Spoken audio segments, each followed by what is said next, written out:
Hi, I'm Dongsheng. Welcome to Digging into China, where we explore China in depth to review unique perspectives. The People's Bank of China is steadily transforming into a perilous kind of ATM. Once there, whenever the government runs short of funds, the central bank must step in, plugging fiscal deficits by printing money. This is precisely the phenomenon we previously highlighted: fiscal deficit monetization. Given the pace at which Xi Jinping has been depleting resources in recent years, the central bank's authority is inevitably being eroded, destined to become little more than the government's printing press and a scapegoat. As expected, this process is accelerating visibly. One need only examine the People's Bank of China's monetary policy report for the first quarter of 2025 to see it. The central bank has ceased to function as the cornerstone of macroeconomic regulation. It now operates as a subordinate to the finance ministry.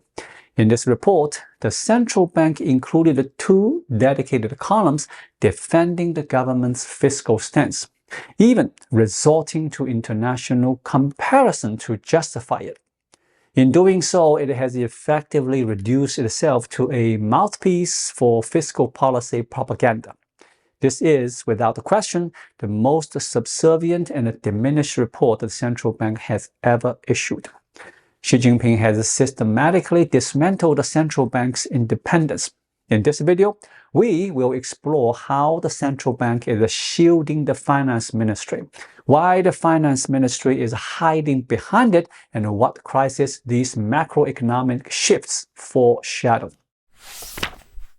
The monetary policy report includes 6 special columns, but the final 2 are particularly astonishing. They represent the least professional yet most politicized content in any recent central bank report. Consider the first column. Here, the central bank compares the balance sheets of the Chinese, US, and Japanese governments, concluding that China's government debt ratio is significantly lower, leaving ample room for further borrowing. This may appear to be scholarly analysis, but it is, in truth, a thinly veiled political defense. Why do the US and Japan carry enormous debts without triggering market alarm? The answer lies in their credibility. The US benefits from the dollar's status as the world's reserve currency, used globally for trade and reserves.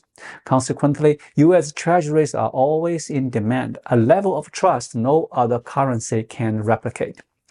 Japan, despite its higher debt, relies on domestic buyers for its government bonds.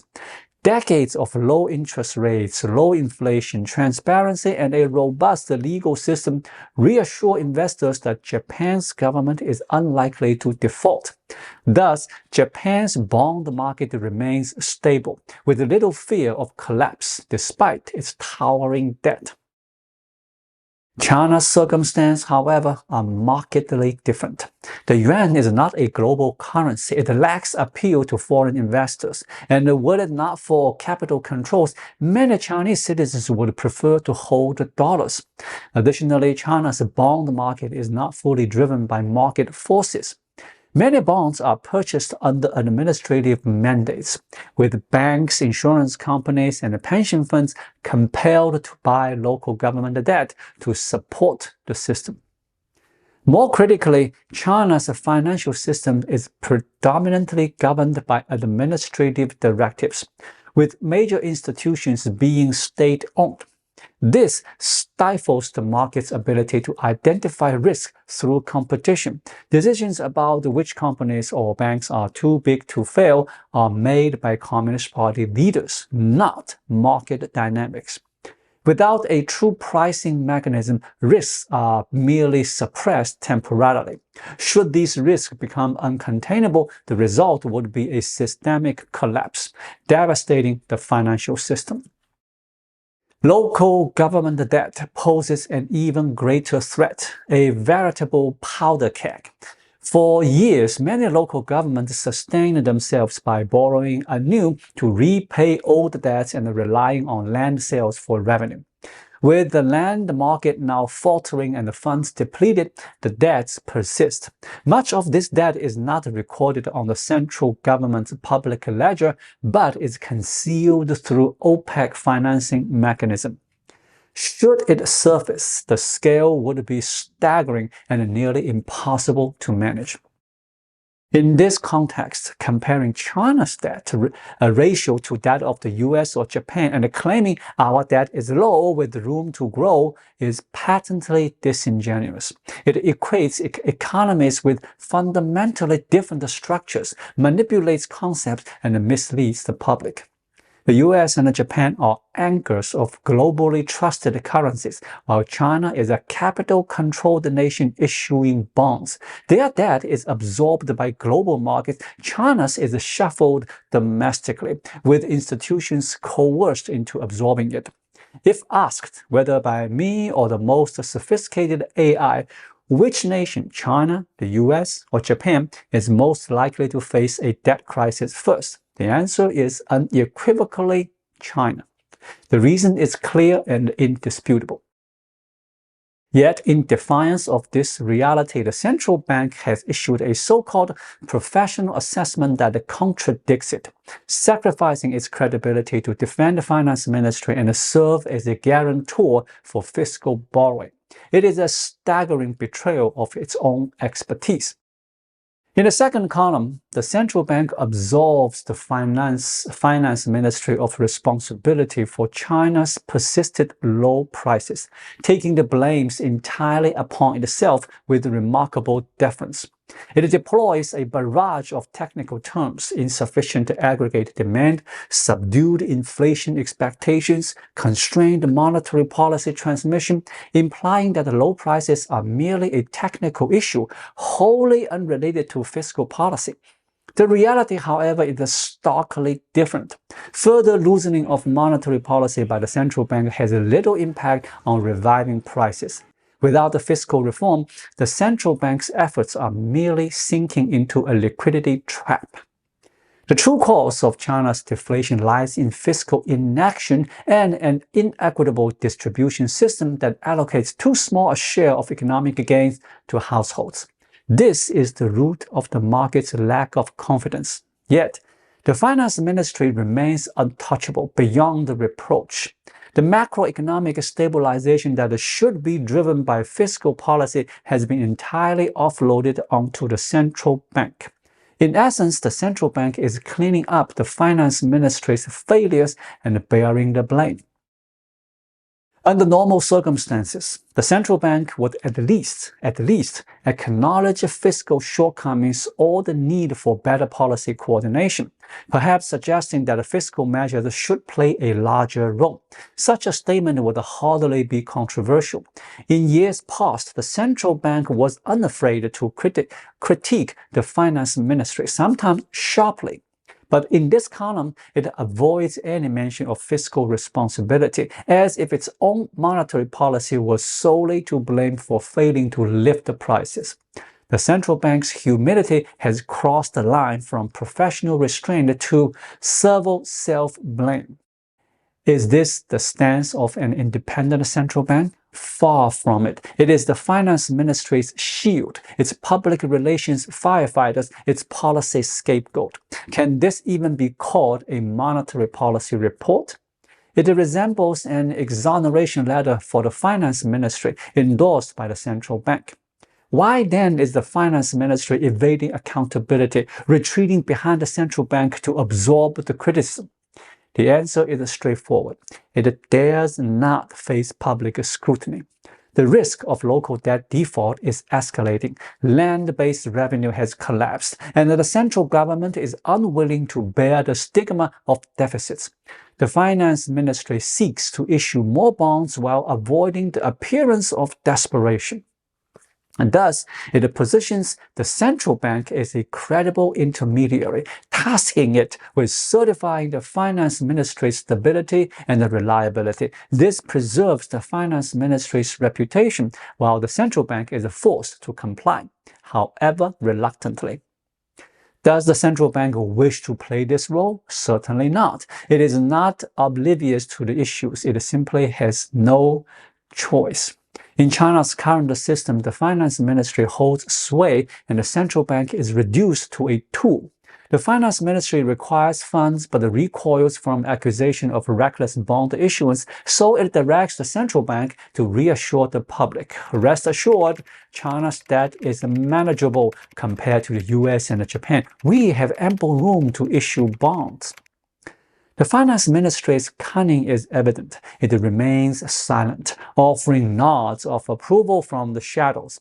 While the central bank advances its political agenda, it achieves its aims while maintaining an impeccable facade. The finance ministry seeks to issue more bonds and spend freely, but dreads market perceptions of fiscal weakness. It desires expansion while upholding an image of fiscal prudence.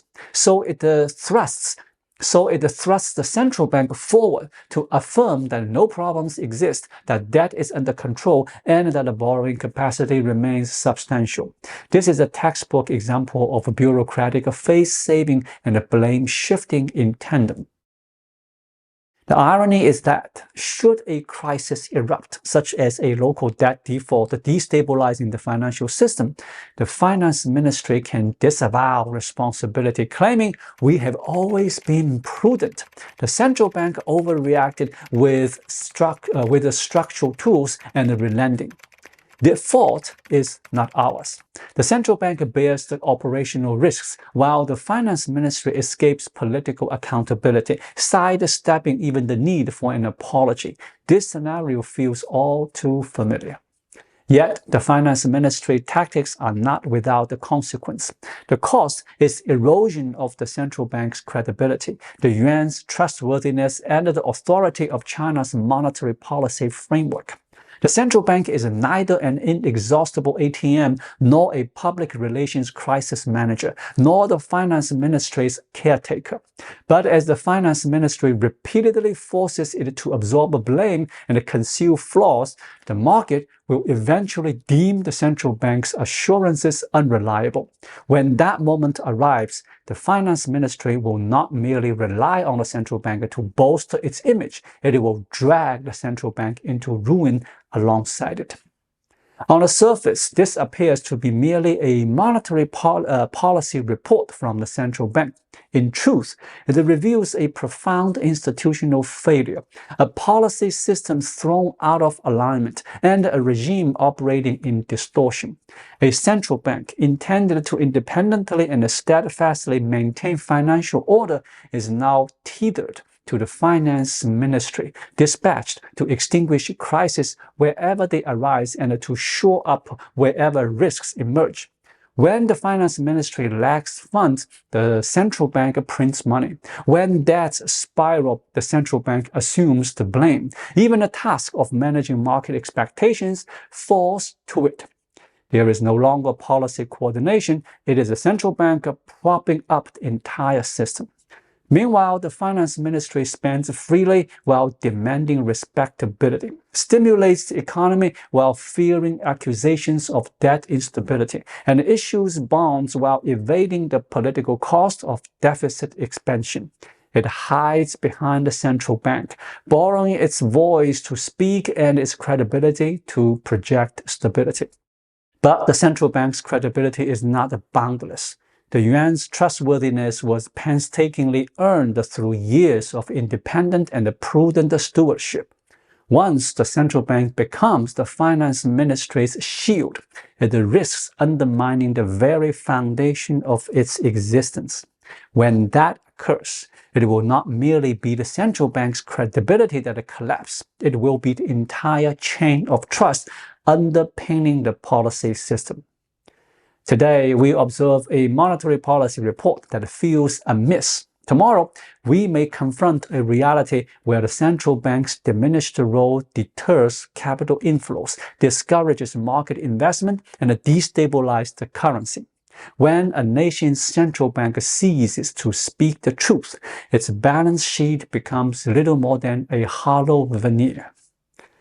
Thank you so much for watching. If you find this video helpful, please like it, drop a comment below, and hit the subscribe button right here. It really helps YouTube suggest my video to others. I'll be back with more content soon. Until then, be well.